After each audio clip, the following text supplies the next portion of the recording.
I'm Renee Charles with the Heartland Partnership, and we're continuing our series of introducing you to the chairman of the board of directors for the family of companies here at the Heartland Partnership. And Dan Silverthorn, you are the chairman of the board of directors for TransPORT, which is Heart of Illinois Regional Port District. Correct. And you've been the chairman before, is that correct? I've been the chairman actually since the officers were formed, yes. So it's been 6 years, I think. Okay. Yeah. And how have things changed for you in this role, or how has the organization developed?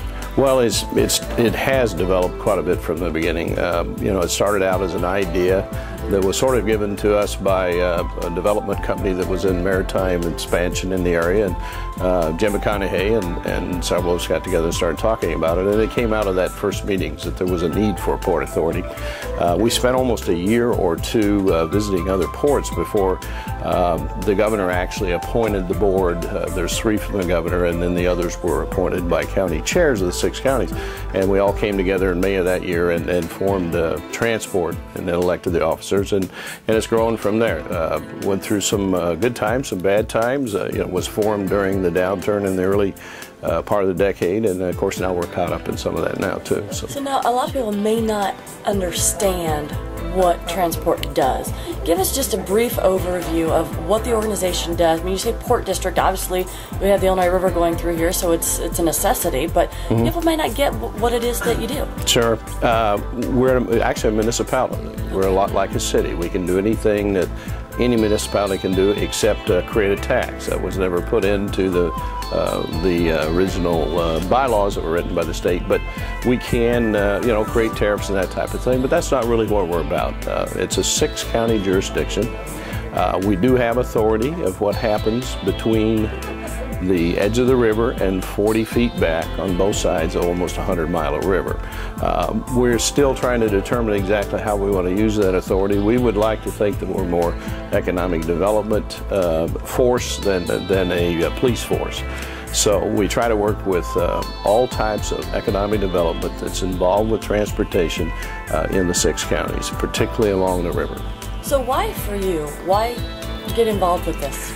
Well, funny, it goes back into the 80s. I was thinking about it before this review, and there was a group of professionals that were in town trying to come up with some ideas what should be done with the old Wallace station, the Silco station that now does not exist.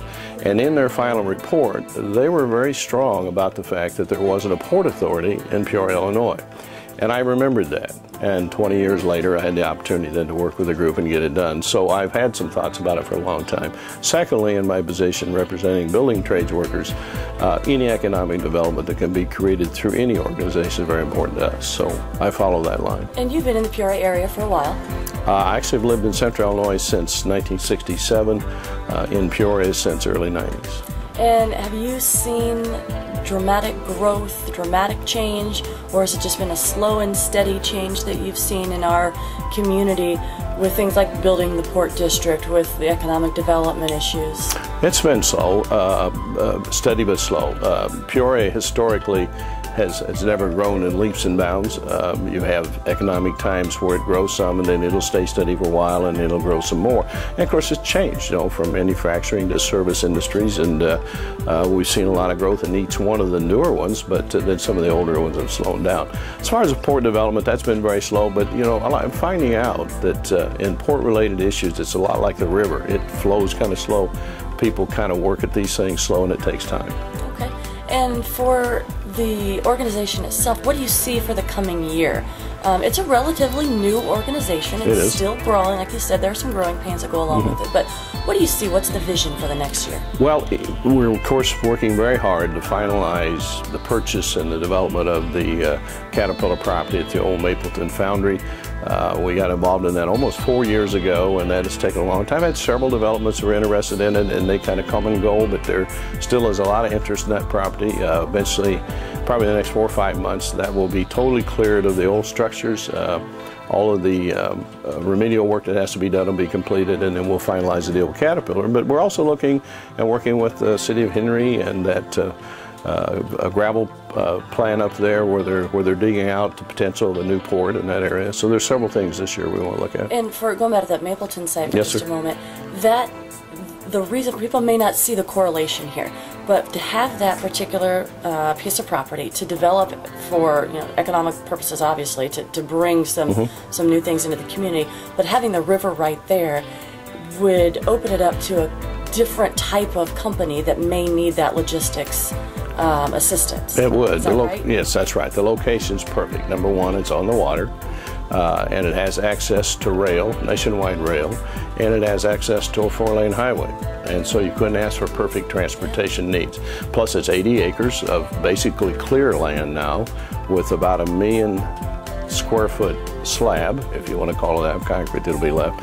So it's perfect for a lot of different industries, and that's who we're approaching. Anybody that would want to bring something up the river or down, unload and move it, or bring it to the river and put it on the river and move it. So we feel it's wonderful. And the river is a huge asset to the entire region. Not just for transportation purposes, and for the economy, but also for leisure and for fun and for tourism. Well, it's been here since the beginning of time, and people just kind of forget about it, but it is a tremendous asset.